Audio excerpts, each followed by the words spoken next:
കർത്താവായ യേശുക്രിസ്തുവിൻ്റെ നിസ്തുല്യ നാമത്തിൽ വീഡിയോ കാണുന്ന ഏവർക്കും എൻ്റെ സ്നേഹവന്ദനങ്ങൾ.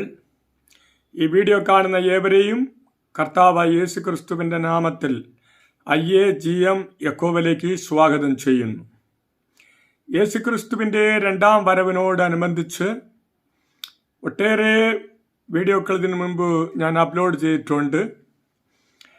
അതിൻ്റെ തുടർച്ചയായി യേശുക്രിസ്തുവിൻ്റെ വരവിന് മുൻപ് ഈ ലോകത്തിൽ വെളിപ്പെടുവാൻ പോകുന്ന എതിർ ക്രിസ്തുവിനെ എങ്ങനെ അടയാളം കണ്ടെത്തുന്നത് എന്നുള്ളതിനെക്കുറിച്ച് രണ്ട് ഭാഗമായി ഞാൻ വിശദീകരിച്ചു വരികയാണ്. ഒന്നാമത്തെ ഭാഗത്തിൽ അവൻ്റെ സ്വഭാവങ്ങളിലൂടെ എതിർ ക്രിസ്തു ആരെന്ന് അല്ലെങ്കിൽ മനസ്സിലാക്കുവാൻ കഴിയുന്നു. രണ്ടാമത്തേത് അവൻ്റെ പ്രവൃത്തികളിലൂടെ എതിർ ക്രിസ്തു ആരാണ് എന്നതിനെ നമുക്ക് കണ്ടെത്തുവാൻ കഴിയും എന്ന് തിരുവചനത്തിന്റെ അടിസ്ഥാനത്തിൽ നിങ്ങളോട് പങ്കുവച്ചു. കഴിഞ്ഞ വീഡിയോയിൽ എതിർ ക്രിസ്തുവിനെ അവൻ്റെ പ്രവൃത്തികളിലൂടെ അടയാളം കണ്ടെത്തുന്നത്, അതിന് 3 കാര്യങ്ങൾ നിങ്ങളോടുകൂടെ പങ്കുവച്ചിരുന്നു. ഒന്നാമത്തേത്, അവൻ സമാധാനപരമായി ലോകത്തിലേക്ക് ഭരണത്തിലേക്ക് രംഗപ്രവേശനം ചെയ്യുന്നു. രണ്ടാമത്തേത്, അവൻ 10 രാജാക്കന്മാരിൽ നിന്ന് അല്ലെ 10 രാജ്യ നേതാക്കന്മാരിൽ നിന്ന് ഏകാധിപത്യ ഭരണത്തെ അവൻ ഏറ്റെടുക്കുന്നു എന്നതിനെ കുറിച്ച് പറഞ്ഞു. മൂന്നാമത്തെ കാര്യം, അവൻ 7 വർഷത്തേക്ക് പലരോടും നിയമം ചെയ്ത്, പ്രത്യേകം ഇസ്രായേൽ ജനത്തോട് 7 വർഷത്തേക്ക് നിയമം ചെയ്യും എന്നുള്ള 3 അവൻ്റെ പ്രവൃത്തികളെ കുറിച്ച് കഴിഞ്ഞ വീഡിയോയിൽ പറഞ്ഞിരുന്നു. എന്നാൽ ഈ വീഡിയോയിലൂടെ 4ാമത്തെ കാര്യം ഞാൻ നിങ്ങളോട് പങ്കുവയ്ക്കാം. അതിനാധാരമായി തെരഞ്ഞെടുത്ത തിരുവചന ഭാഗം അപ്പോസ്തലനായ യോഹന്നാൻ എഴുതിയ സുവിശേഷം 5-ാം അധ്യായം 43-ാം വാക്യത്തിൽ, ഞാൻ എൻ്റെ പിതാവിൻ്റെ നാമത്തിൽ വന്നിരിക്കുന്നു, എന്നെ നിങ്ങൾ കൈക്കൊള്ളുന്നില്ല. മറ്റൊരുത്തൻ സ്വന്തം നാമത്തിൽ വന്നാൽ അവനെ നിങ്ങൾ കൈക്കൊള്ളും. യേശുക്രിസ്തു ഭൂമിയിൽ പിതാവിന്റെ നാമത്തിൽ കടന്നു വന്നപ്പോൾ അവനെ ആരും കൈക്കൊണ്ടില്ല. ഇന്നും അനേകർ കർത്താവിനെ കൈക്കൊള്ളുന്നില്ല. എന്നാൽ മറ്റൊരുത്തൻ എന്ന് പറയുമ്പോൾ ക്രിസ്തുവിന് നേരെ എതിരായി പ്രവർത്തിക്കുന്ന എതിർ ക്രിസ്തുവിനെ കുറിച്ച് പ്രവചനാത്മാവിൽ കർത്താവ് പറഞ്ഞിരിക്കുന്ന ഭാഗമാണ്. മറ്റൊരുത്തൻ സ്വന്തം നാമത്തിൽ വന്നാൽ അവനെ കൈക്കൊള്ളും എന്ന് യേശു ക്രിസ്തു പറഞ്ഞു. അപ്പൊ എതിർ ക്രിസ്തു വരുമ്പോൾ അവന്റെ സ്വന്തം നാമത്തിൽ കടന്നു വരുന്നു. അപ്പൊ യേശു ക്രിസ്തു വന്നത് പിതാവിന്റെ നാമത്തിൽ. എതിർ ക്രിസ്തു വരുമ്പോൾ അവന്റെ സ്വന്തം നാമത്തിൽ കടന്നു വരുന്നു. തന്നെയുമല്ല, അവൻ താൻ ദൈവം എന്ന് ദൈവത്വത്തെ അവൻ അവകാശപ്പെടുത്തി, താൻ ദൈവമെന്ന് അവൻ നടിച്ച്, ദൈവമെന്ന് പറഞ്ഞ് ദൈവത്തിന്റെ ആലയത്തിൽ ആയിരിക്കുമെന്ന് ദാനിയേൽ പ്രവചനം 11-ാം അധ്യായം 36-ാം വാക്യത്തിലും 2 തെസ്സലോനിക്കർ 2-ാം അധ്യായം 4-ാം വാക്യത്തിലും അവിടെ രേഖപ്പെടുത്തിയിരിക്കുകയാണ്. എതിർ ക്രിസ്തു അവന്റെ സ്വന്തം നാമത്തിൽ കടന്നു വരും. അപ്പൊ എതിർ ക്രിസ്തുവിന്റെ നാമം എന്താണ്?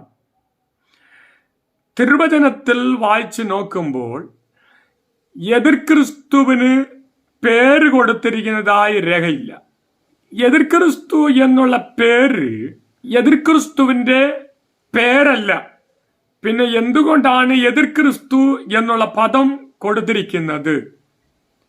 എതിർ ക്രിസ്തു എന്ന പദം കൊടുത്തിരിക്കുന്നതിന്റെ കാരണം, അവന് പേരില്ല, പക്ഷേ അവൻ എതിരായി പ്രവർത്തിക്കുന്നവൻ എന്നുള്ള നിലയിലാണ് എതിർ ക്രിസ്തു എന്നുള്ള നാമം കൊടുത്തിരിക്കുന്നത്.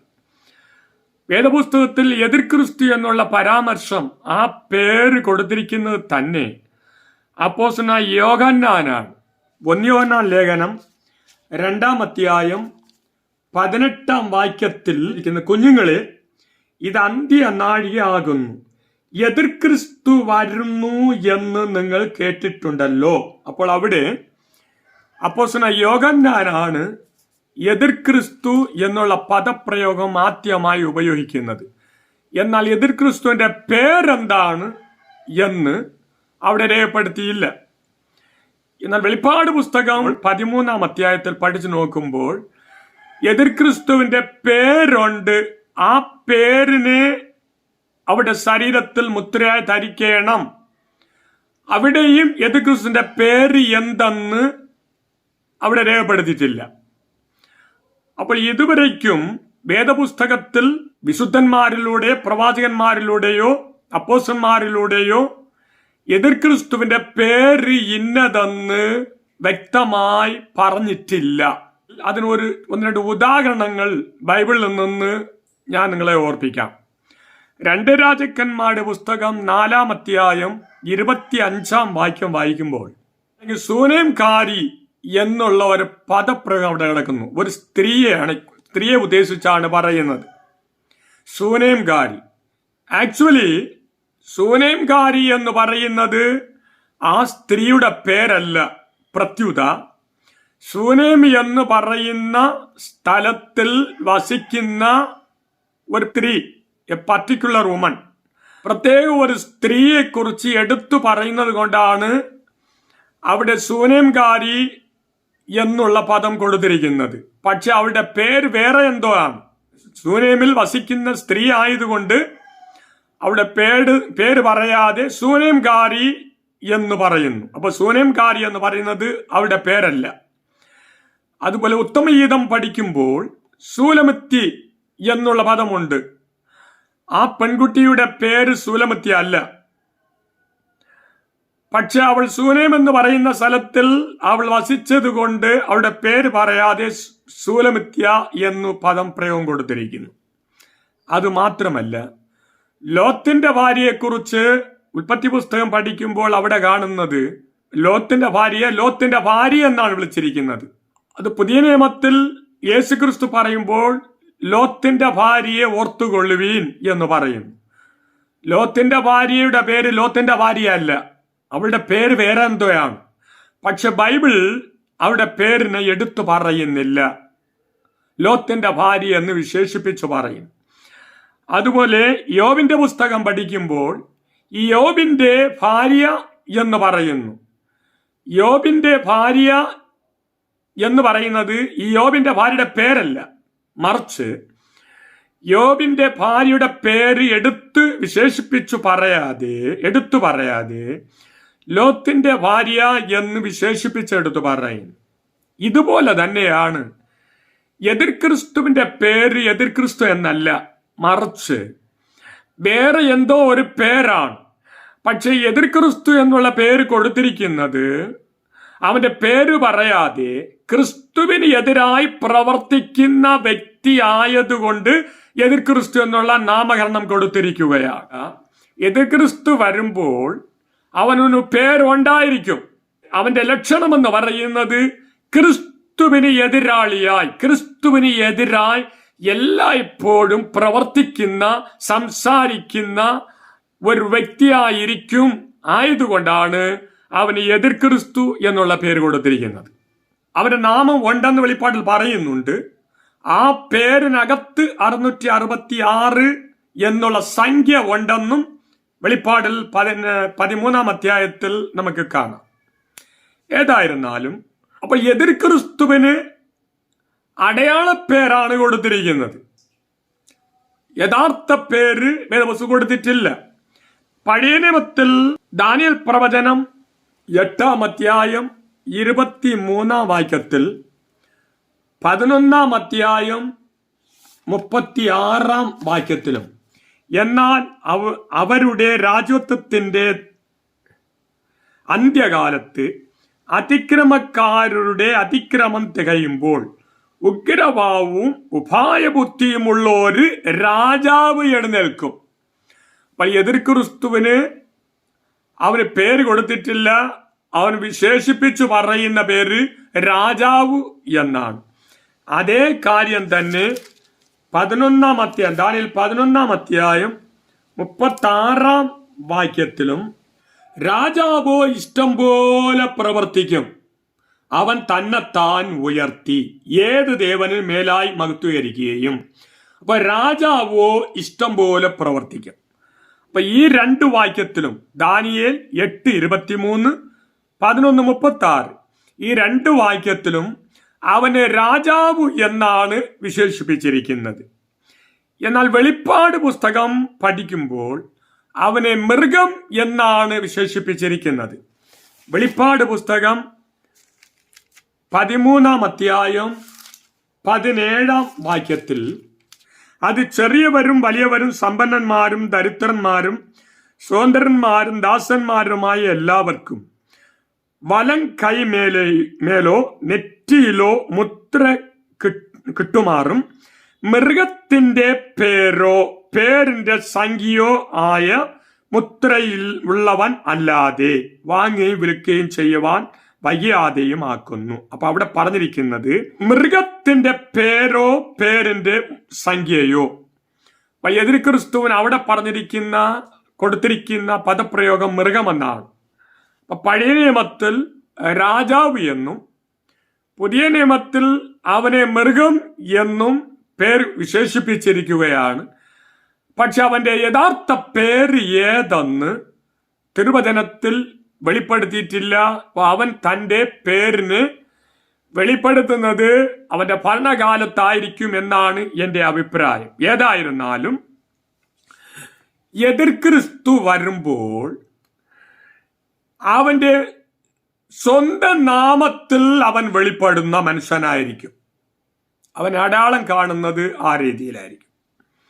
എന്നാൽ യേശുക്രിസ്തുവാകട്ടെ, യേശുക്രിസ്തു ലോകത്തിൽ വന്നത് അവൻ പിതാവിന്റെ നാമത്തിൽ എന്ന് പറയുമ്പോൾ അവൻ നാമമുള്ളവനായി ലോകത്തിൽ കടന്നു വന്ന് എന്ന് തിരുവചനത്തിൽ ഉടനീളം നമ്മൾ വായിക്കുമ്പോൾ നമുക്ക് കാണാം. ഒന്നാമത് യെശയ്യാവിന്റെ പ്രവചനം 9-ാം അധ്യായം 6-ാം വാക്യം, നമുക്ക് ഒരു ശിശു ജനിച്ചിരിക്കുന്നു, നമുക്ക് ഒരു മകൻ നൽകപ്പെട്ടിരിക്കുന്നു, ആധിപത്യം അവന്റെ തോളിൽ ഇരിക്കും, അവൻ അത്ഭുത മന്ത്രി, വീരനാം ദൈവം, നിത്യപിതാവ്, സമാധാന പ്രഭു എന്ന് പേർ വിളിക്കപ്പെടും.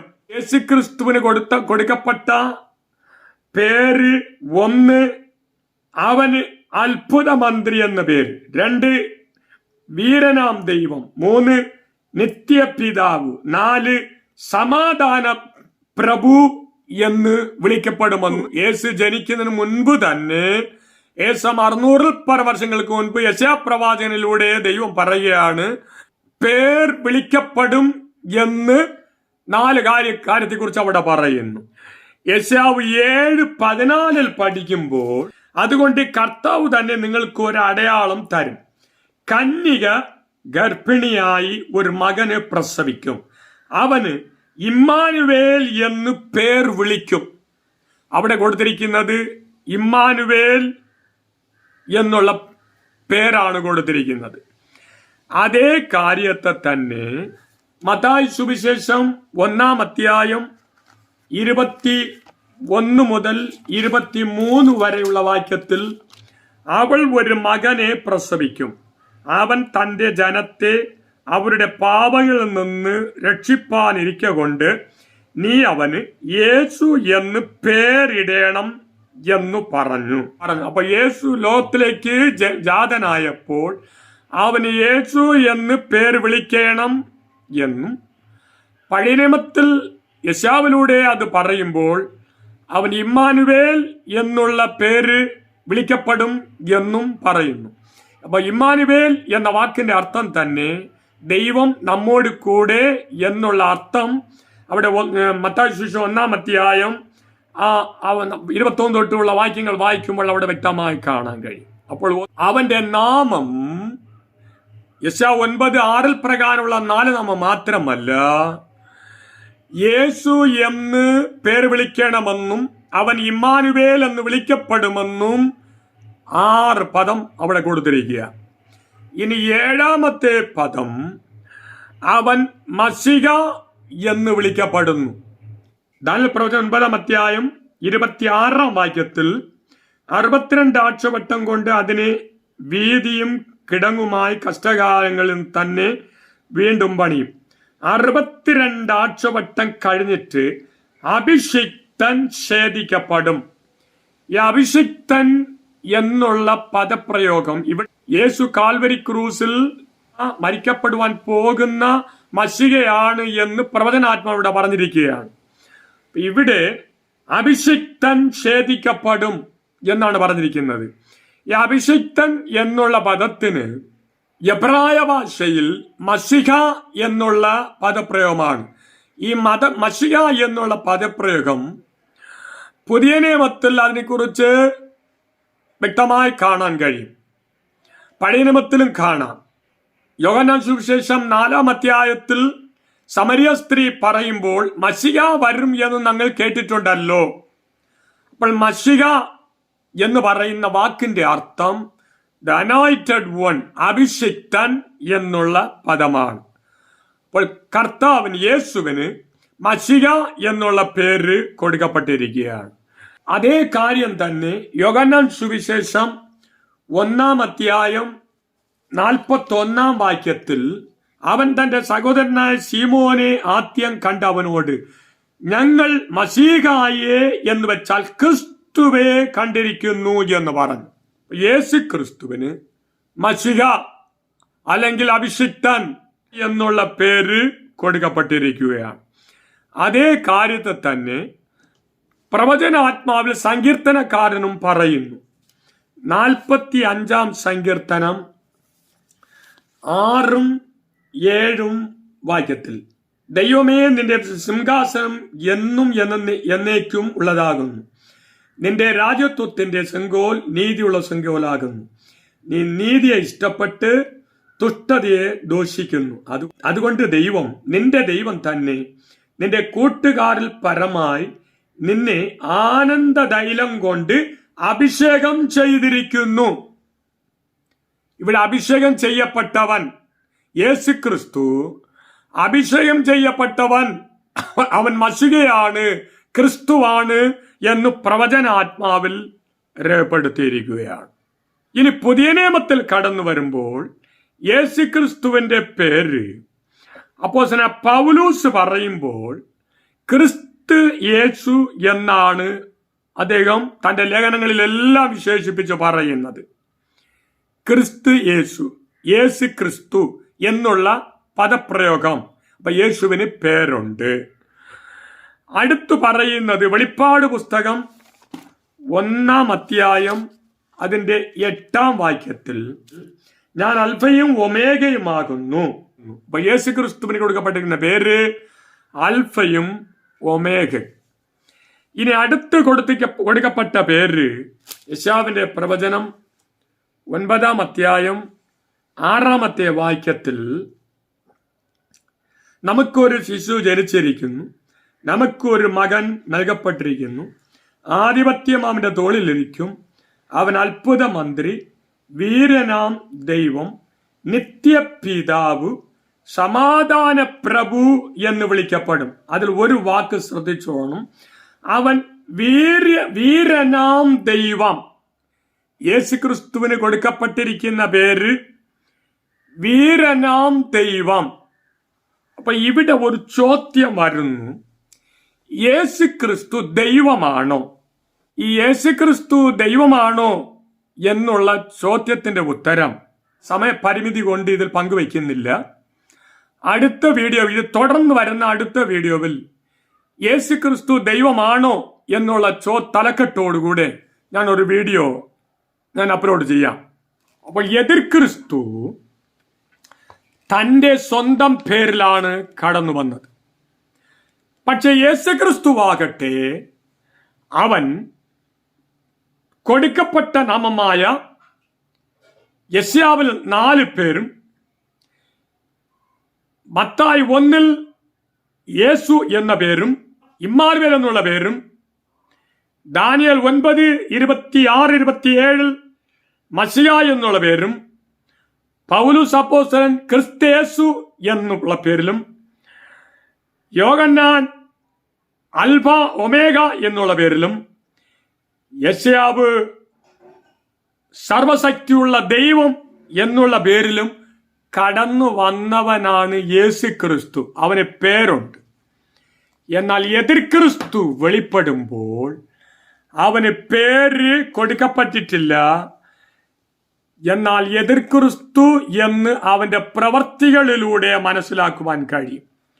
യെശയ്യാവ് 9:6, മത്തായി 21, 23 മുതൽ 27, യെശയ്യാവ് 7:14. എന്നാൽ എതിർ ക്രിസ്തു തന്റെ സ്വന്തം നാമത്തിൽ വെളിപ്പെടുന്നു. യോഹന്നാൻ 5:43. 2. യേശു ക്രിസ്തു ദൈവത്താൽ അഭിഷക്തനാണ്, അഭിഷേകം ചെയ്യപ്പെട്ടവനാണ്. സങ്കീർത്തനം 45, 6, 7, ദാനിയേൽ 9:26, യോഹന്നാൻ 1:41, യോഹന്നാൻ 3:34 എന്നുള്ള വാക്യങ്ങൾ കാണാൻ കഴിയും. പക്ഷേ എന്നാൽ എതിർ ക്രിസ്തു സാത്താന്റെ അധികാരത്തോടുകൂടെ അവന്റെ ആത്മാവിനാൽ കടന്നു വരുന്നു എന്ന് വെളിപ്പാട് 13:15 വെളിപ്പെടുത്തിയിരിക്കുന്നു. മൂന്നാമത്തത്, യേശു ക്രിസ്തു രക്ഷകനായി വെളിപ്പെട്ടു എന്ന് 1 തിമോത്തിയോസ് 5:15 രേഖപ്പെടുത്തിയിരിക്കുക. എന്നാൽ എതിർ ക്രിസ്തുവാകട്ടെ അവൻ ലോക ഭരണാധികാരിയായി വെളിപ്പെടുത്തുന്നത് മാത്രമല്ല, തന്നെ നമസ്കരിക്കാത്തവരെയും വണങ്ങാത്തവരെയും അവന്റെ മുദ്ര ധരിക്കാത്തിരിക്കുന്ന എല്ലാവരെയും കൊല്ലുന്നവനായിട്ടാണ് വരുന്നത് എന്ന് വെളിപ്പാട് 13:7, 10, 15 വാക്യങ്ങളിൽ കാണാൻ കഴിയും. തന്നെയുമല്ല, യേശു ക്രിസ്തു ഈ ലോകത്തിൽ നല്ല ഇടയനായിട്ടാണ് കടന്നത് എന്ന് യോഹന്നാൻ 10:10 എഴുതപ്പെട്ടിരിക്കുന്നു. എന്നാൽ എതിർ ക്രിസ്തുവാകട്ടെ അവൻ കള്ളനാണ് എന്ന് തിരുവചനം വ്യക്തമാകുന്നു. യേശു ക്രിസ്തു ഈ ഭൂമിയിൽ കടന്നു വന്നത് മനുഷ്യന്റെ രക്ഷകനായി, പാപികളായ മനുഷ്യന്റെ രക്ഷയ്ക്ക് വേണ്ടിയാണ് ഈ ഭൂമിയിൽ കടന്നു വന്നത്. എന്നാൽ എതിർ ക്രിസ്തുവാകട്ടെ അവൻ യേശു ക്രിസ്തുവിന് എതിരായി സംസാരിക്കുകയും പ്രവർത്തിക്കുകയും ചെയ്യുന്ന മനുഷ്യനായിരിക്കുന്ന മാത്രമല്ല, അവൻ ദൈവത്തിന്റെ ആലയത്തിൽ ദൈവത്തെപ്പോലെ ഇരുന്ന് ഞാൻ തന്നെ ദൈവമാണ് എന്ന് അവകാശപ്പെടുന്ന മനുഷ്യനായിരിക്കുമെന്ന് 2 തെസ്സലോനിക്കർ 2:4, ദാനിയേൽ 11:36 എന്നീ വാക്യങ്ങളിൽ നമുക്ക് വ്യക്തമായി കാണാം. അങ്ങനെ എതിർ ക്രിസ്തു തൻ്റെ സ്വന്തം നാമത്തിൽ വെളിപ്പെടുന്നവനായിരിക്കും. എതിർ ക്രിസ്തുവിനെ അടയാളം കണ്ടെത്തുന്ന 5-ാമത്തെ കാര്യം, അവൻ 666 എന്നുള്ള സംഖ്യ അല്ലെങ്കിൽ മുദ്രയോട് ബന്ധപ്പെടുന്ന വ്യക്തിയായിരിക്കും. വെളിപ്പാട് പുസ്തകം 13-ാം അധ്യായം 15 മുതൽ 18 വരെയുള്ള വാക്യങ്ങളിൽ മൃഗത്തിന്റെ പ്രതിമ സംസാരിക്കേണ്ടതിനും മൃഗത്തിന്റെ പ്രതിമയെ നമസ്കരിക്കാത്തവരെയൊക്കെയും കൊല്ലിക്കേണ്ടതിനും മൃഗത്തിന്റെ പ്രതിമയ്ക്ക് ആത്മാവിനെ കൊടുപ്പാൻ അതിന് ബലം ലഭിച്ചു. അത് ചെറിയവരും വലിയവരും, സമ്പന്നന്മാരും ദരിദ്രന്മാരും, സ്വതന്ത്രന്മാരും ദാസന്മാരുമായ എല്ലാവർക്കും വലം കൈമേലോ നെറ്റിയിലോ മുദ്ര കിട്ടുമാറും മൃഗത്തിന്റെ പേരോ പേരിന്റെ സംഖ്യയായ മുദ്രയുള്ളവനല്ലാതെ വാങ്ങുകയും വിൽക്കുകയും ചെയ്യാൻ വഹിയാതെയും ആക്കുന്നു. ഇവിടെ ജ്ഞാനം കൊണ്ട് ആവശ്യം. ബുദ്ധിയുള്ളവൻ മൃഗത്തിന്റെ ഗണിക്കട്ടെ, അത് ഒരു മനുഷ്യന്റെ സംഖ്യ അത്രേ. അതിന്റെ സംഖ്യ 666. ഈ ലോകത്തിൽ എതിർ ക്രിസ്തുവായി വെളിപ്പെടുവാൻ പോകുന്ന ഒരു ഭരണാധികാരി 666 എന്നുള്ള സംഖ്യയുള്ള ഒരു മുദ്ര കൊണ്ടുവരുന്ന വ്യക്തിയായിരിക്കുമെന്നാണ് വെളിപ്പാട് പുസ്തകത്തിൽ നമുക്ക് കാണാൻ കഴിയുന്നത്. ഈ 666 എന്നുള്ള സംഖ്യ പഴയ നിയമത്തിൽ വേറെ രൂപത്തിൽ പറഞ്ഞിട്ടുണ്ട്. അത് എതിർ ക്രിസ്തുവിന്റെ സംഖ്യ അല്ല. ഈ 666 എന്നുള്ള നമ്പർ എന്ന സംഖ്യ പഴയ നിയമത്തിൽ കൊടുക്കപ്പെട്ടിരിക്കുകയാണ്. ഒന്ന് രാജാക്കന്മാരുടെ പുസ്തകം 10-ാം അധ്യായം അതിൻ്റെ 15-ാം വാക്യത്തിൽ ജാതികളുടെ സകല രാജാക്കന്മാരാലും ദേശാധിപതിമാരാലും വന്നുകൂടാത്ത ആണ്ടുതോറും വന്ന പൊന്നിന്റെ തൂക്കം 666 താലന്തായിരുന്നു എന്നവിടെ 666 എന്നുള്ള സംഖ്യ കാണാം.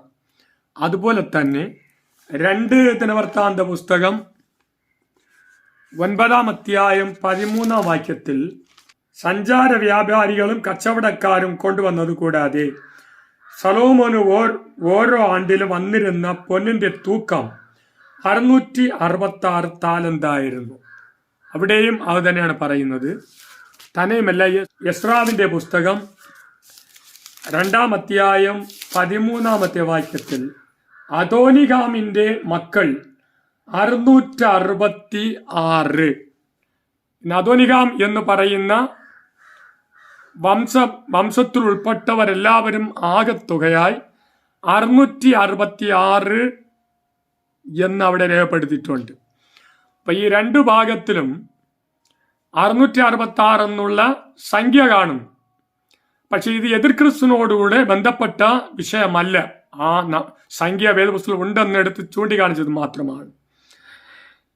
എന്നാൽ എതിർക്രിസ്തു കൊണ്ടുവരുന്ന മുദ്ര, ട്രേഡിംഗ് മാർക്ക്, ആ മുദ്രയിൽ 666 എന്നുള്ള സംഖ്യ ഉൾക്കൊണ്ടിരിക്കുന്നു എന്നാണ് വെളിപ്പാട് പുസ്തകം വായിച്ചപ്പോൾ നമുക്ക് കാണാൻ കഴിയുന്നത്.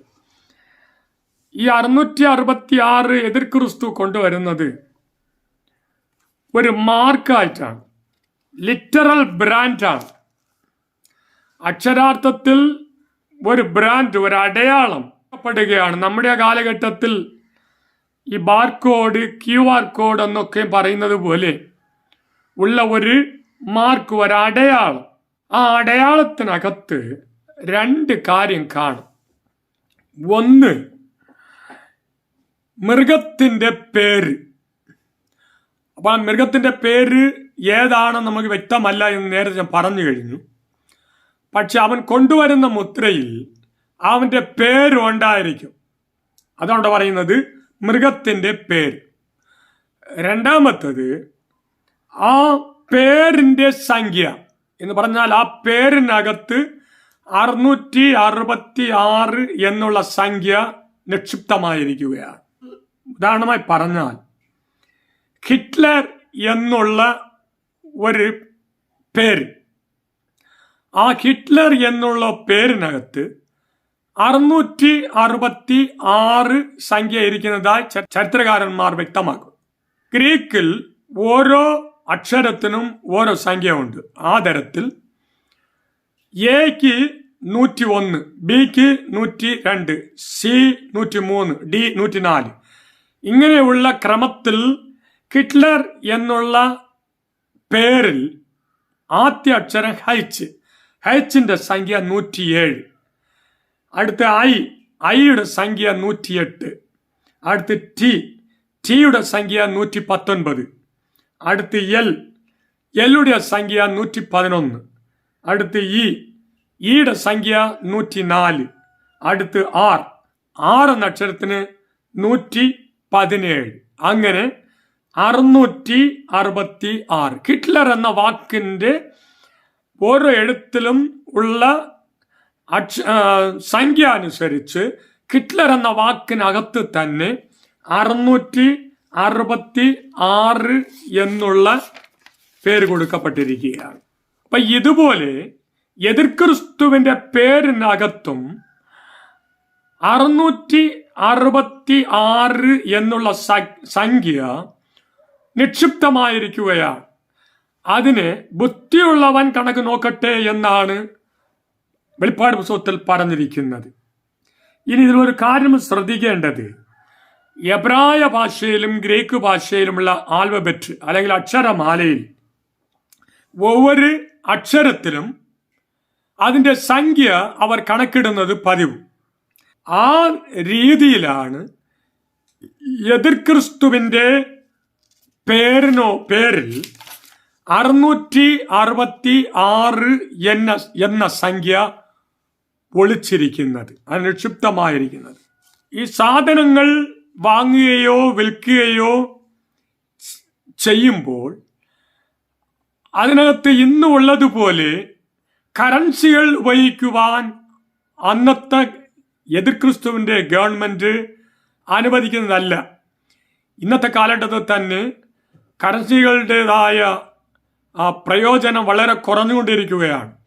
എല്ലാം ഡിജിറ്റൽ കറൻസികളായി അല്ലെങ്കിൽ ഡിജിറ്റൽ ബാങ്കിങ് ആയി മാറിക്കൊണ്ടിരിക്കുന്ന കാലങ്ങളാണ്. ഈവൻ ഒരു ചെറിയ സാധനം വാങ്ങാൻ പോയാലും അതിൽ ഉടൻ തന്നെ QR കോഡ് അല്ലെങ്കിൽ ബാർകോഡ് സ്കാൻ ചെയ്ത് വാങ്ങുകയും വിൽക്കുകയും ചെയ്യുന്ന ഒരു രീതി ഇന്ന് തന്നെ നിലവിൽ അനുഭവിച്ചുകൊണ്ടിരിക്കുകയാണ്. ഇതെല്ലാം വിളിച്ചറിയിക്കുന്നത് എതിർക്രിസ്തു ആധിക്യം നിൽക്കുന്നു എന്നാണ് നാം മനസ്സിലാക്കേണ്ടത്. എതിർക്രിസ്തു കൊണ്ടുവരുന്ന ലിറ്ററൽ ബ്രാൻഡായിരിക്കുന്ന ഒരടയാളം മനുഷ്യന്റെ വലത് കൈമേൽ അല്ലെങ്കിൽ വലത് നെറ്റിയിൽ ശാസ്ത്രജ്ഞന്മാർ ഇന്ന് കണ്ടെത്തിയിരിക്കുന്നത് ഈ മുദ്ര അടങ്ങുന്ന ഷിപ്പ് അതിനെ അവിടെ ഏതെങ്കിലും ഈ 2 സ്ഥലത്തിൽ അല്ലാതെ വേറെ എവിടെ ഘടിപ്പിച്ചാലും അത് പ്രവർത്തനരഹിതമായിരിക്കും, പ്രവർത്തിക്കുകയില്ല എന്നാണ്. ഇന്ന് മൈക്രോഷിപ്പ് എന്നുള്ള നില മാറി നാനോ ടെക്നോളജി വളർന്നിരിക്കുന്ന ഒരു കാലമാണ്. അപ്പോൾ അതിൽ ഒരു മുടിയിഴ വണ്ണമുള്ള ചെറിയ ഷിപ്പിന് അത് ഉപയോഗിക്കുന്ന ഒരു സിറിഞ്ചിലൂടെ മനുഷ്യ ശരീരത്തിൽ ഘടിപ്പിക്കുവാൻ കഴിയും. അത് ഈ വലത് കൈമേലോ അല്ലെങ്കിൽ നെറ്റിയിലോ അല്ലാതെ വേറെ എവിടെയും വെച്ചാലും അത് പ്രവർത്തിക്കുകയില്ല, അത് പ്രവർത്തനരഹിതമാണ്.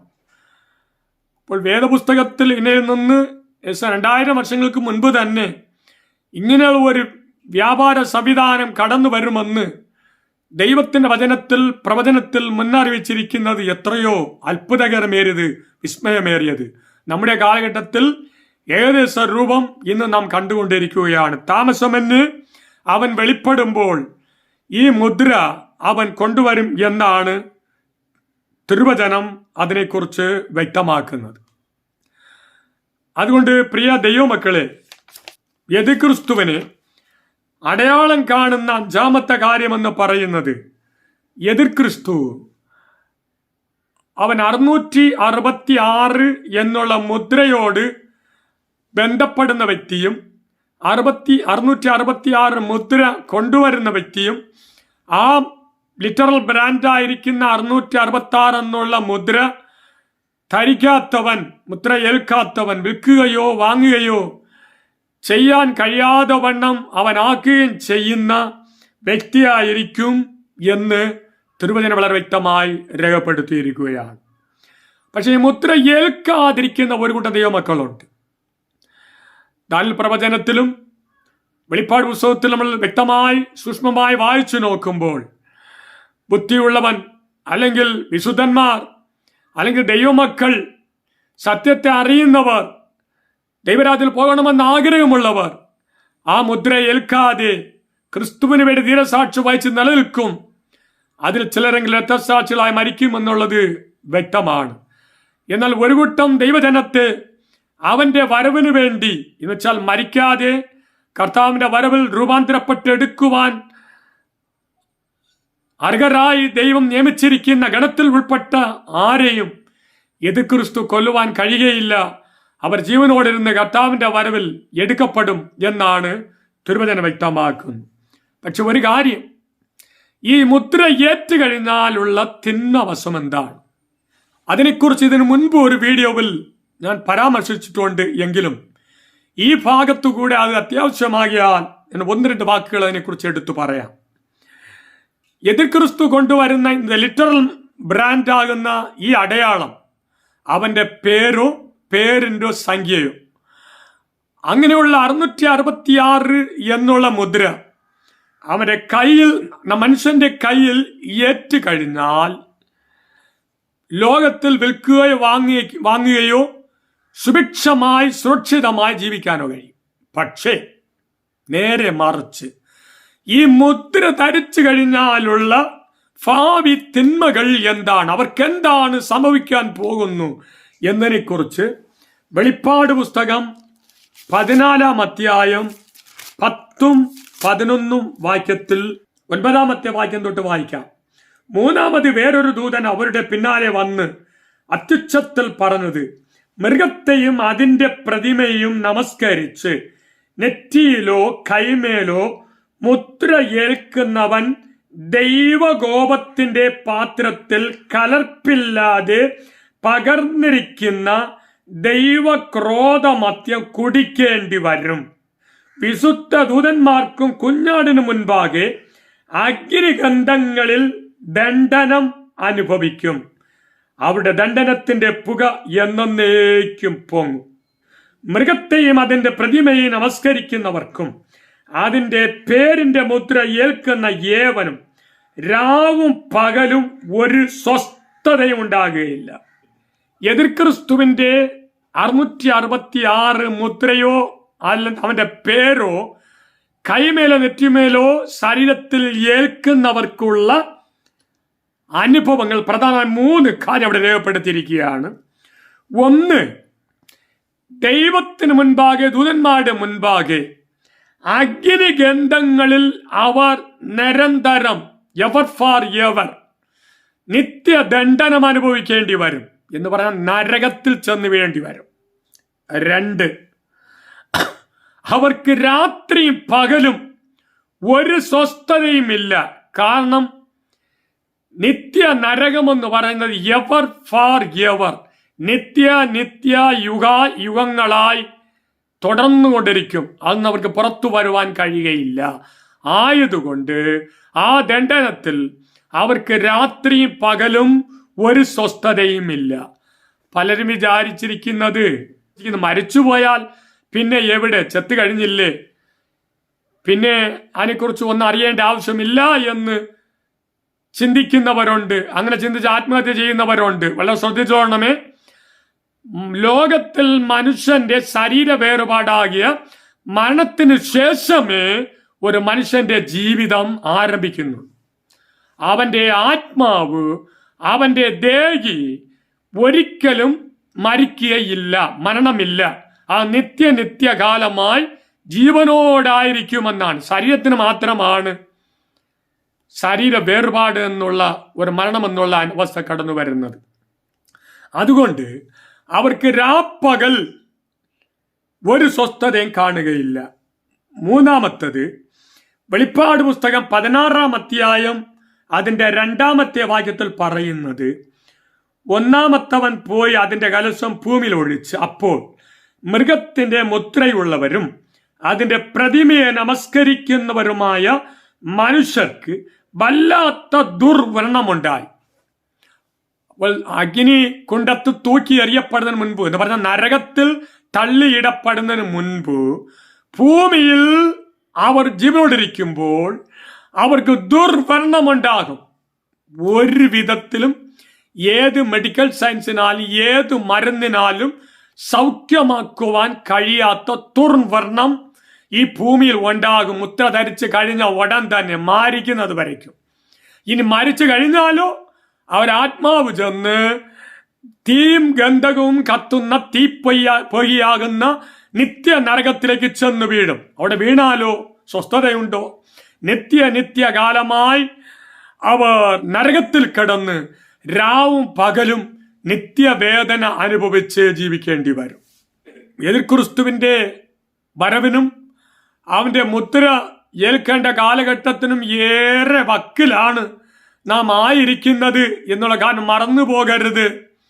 അപ്പൊ ഈ കാലഘട്ടത്തിൽ എതിർക്രിസ്തുവിന്റെ മുദ്ര ഏൽക്കാതെയും ഭാവിയിൽ അവൻ നരകത്തിൽ ചെന്ന് നിത്യകാലമുള്ള ദണ്ഡന അനുഭവിക്കാതിരിക്കേണ്ടതിനും ഒരേ ഒരു മാർഗമേ ഉള്ളൂ, യേശു ക്രിസ്തുവിലൂടെ രക്ഷ കണ്ടെത്തുക. രക്ഷിക്കപ്പെട്ട ദൈവജനം കർത്താവിന്റെ വരവിനു വേണ്ടി ഒരുങ്ങുകയും പ്രാർത്ഥിക്കുകയും കാത്തിരിക്കുകയും ദൈവത്തിനു വേണ്ടി പ്രവർത്തിക്കുകയും ചെയ്യേണ്ട ഈ കാലഘട്ടമാണ്. അതുകൊണ്ട് പ്രിയ ദേവദാസന്മാരെ, നമുക്ക് ദൈവം അവരവർക്ക് നൽകിയ കൃപയ്ക്കൊത്തവണ്ണം ഈ അന്ത്യനാളുകളിൽ യേശുക്രിസ്തുവിന്റെ സുവിശേഷവും അതിന്റെ സത്യവചനവും ആത്മാവിന്റെ വെളിച്ചത്തിൽ നമുക്ക് ജനത്തോട് അറിയിച്ച് അവരെ സത്യത്തിലേക്ക് വഴിനടത്തുവാൻ നമുക്ക് ഇടയാക്കട്ടെ. തനിമലൻ പ്രിയപ്പെട്ട വിശ്വാസികളെ, ഈ വരുന്ന ഭയങ്കരമേറെ കാലഘട്ടത്തിൽ എതിർ ക്രിസ്തുവിന്റെ കയ്യിൽ നിന്ന് നാം രക്ഷ പ്രാപിച്ച്, എതിർ ക്രിസ്തുവിന്റെ കയ്യിൽ നിന്ന് രക്ഷ പ്രാപിക്കുന്ന നല്ല വലിയ കാര്യം. പക്ഷെ നിത്യ ദൈവത്തിന്റെ കൈകളിൽ നിന്ന്, നിത്യ ക്രോധാക്കിന്റെ കയ്യിൽ നിന്ന് രക്ഷിക്കപ്പെട്ട് നിത്യരാജ്യത്തിൽ കർത്താവിനോടുകൂടെ യുഗായുഗമായി വാഴുവാനുള്ള ആ ഭാഗ്യം നമുക്ക് ലഭിക്കേണ്ടതിന് നമ്മുടെ വിശ്വാസം കാത്ത്, ആത്മീയ ജീവിതം കാത്ത്, ക്രിസ്തുവിനുള്ള വിശ്വാസത്തെ മുറുകെ പിടിച്ചുകൊണ്ട് ദൈവസ്നേഹത്തിൽ വളർന്ന് പ്രാർത്ഥിച്ചും തിരുവചനങ്ങളെ ധ്യാനിച്ചും ആരാധിച്ചും സുവിശേഷീകരിച്ചും കർത്താവിനോട് ജീവിപ്പാൻ കർത്താവ് നാളുകളിൽ ഇടയാകട്ടെ. എന്നാൽ നേരത്തെ പറഞ്ഞത് ഒരു കാര്യം കൂടെ പറയട്ടെ. ഈ എതിർ ക്രിസ്തുവിന്റെ കാലഘട്ടത്തിൽ രക്തസാക്ഷികളായി മരിക്കുവാൻ ലിസ്റ്റിൽ ഉൾപ്പെട്ട ഒരു കൂട്ടം ദൈവജനം രക്തസാക്ഷികളെ മരിക്കും എന്നുള്ളത് സംശയമില്ല. ശേഷമുള്ള കർത്താവിന്റെ വൈരാഗ്യത്തോട് എതിർ ക്രിസ്തുവിനെ അംഗീകരിക്കാതെ അവനെ മുദ്ര ധരിക്കാതിരിക്കുന്നവരെ അവൻ സൂക്ഷിച്ച് അവന്റെ വരവിൽ അവനോടുകൂടെ രൂപാന്തരപ്പെട്ട് എടുക്കപ്പെടുവാൻ അവരെ ഒരുക്കുവാൻ വേണ്ടി എതിർ ക്രിസ്തുവിന്റെ കണ്ണിലും കയ്യിലാപ്പെടാതെ കാത്തു സൂക്ഷിക്കും എന്ന് തിരുവചനം വളരെ വ്യക്തമായി രേഖപ്പെടുത്തിയിരിക്കുന്നു. അതുകൊണ്ട് ഈ കാലഘട്ടത്തിൽ നമുക്ക് ലഭിച്ച വിശ്വാസത്തെ വർദ്ധിപ്പിച്ചുകൊണ്ട് കർത്താവിന്റെ വരവിന് വേണ്ടി നമുക്ക് ഒരുങ്ങാം. പ്രിയ കർത്താവിന്റെ ദാസന്മാരെ, നമുക്കും സുവിശേഷീകരിക്കാം, ആത്മാക്കളെ നേടാം, നമുക്ക് ഒരുങ്ങാം. തുടർന്ന് വരുന്ന വീഡിയോയിൽ യേശുക്രിസ്തു ദൈവമാണോ എന്നുള്ള ചോദ്യത്തിന്റെ ഉത്തരം അടുത്ത വീഡിയോവുമായി നിങ്ങളോട് പങ്കുവയ്ക്കാം. അതുവരയ്ക്കും കർത്താവ് നമ്മെല്ലാവരെയും കാത്തു പരിപാലിക്കട്ടെ. മാരനാഥ.